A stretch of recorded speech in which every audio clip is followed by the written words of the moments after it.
ক্যালেন্ডারে বিয়ের মরশুম, কিন্তু মুখে হাসি নেই স্বর্ণ ব্যবসায়ীদের। কারণ নোট বাতিলের ধাক্কায় হাতে টাকা নেই মানুষের। সোনার দাম বেশ কিছুটা কমলেও ভিড় নেই দোকানে।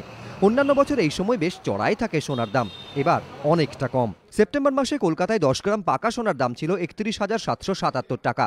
বৃহস্পতিবার প্রতি 10 গ্রাম পাকা সোনার দাম 27,770 টাকা।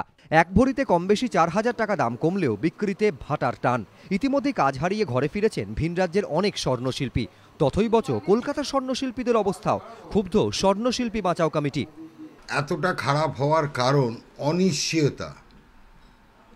সোনার দাম যেটা ছিল তার থেকে কিছুটা কমেও গেছে, তা সত্ত্বেও যতটা কাস্টমার আমরা আশা করেছিলাম ততটা দেখতে পাচ্ছি না। এই বাজার ঠিক হতে হতে ওই আপনার পয়লা বৈশাখ লেগে যাবে।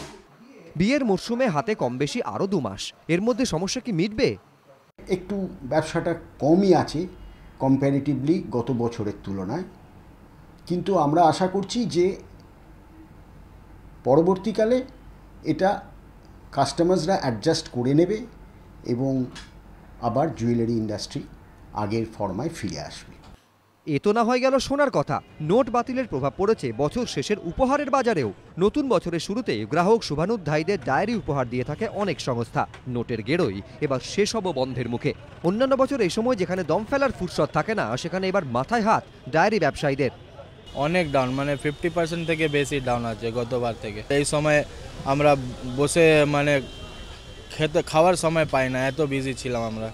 এখন তো সারা দিন বসে আছি, দুটো একটা কাস্টমার আসছে সারা দিনে। এই বছর তো আমি জানি না, এখন অবধি তো কোনো ডায়েরি ক্যালেন্ডার এখন অবধি কোনো গিফট হিসেবে আসেনি। ডায়েরি ক্যালেন্ডার কোম্পানির বানাচ্ছেও না বোধহয় সেরকমভাবে, কারণ আগের মতো আর পাওয়া যায় না এখন।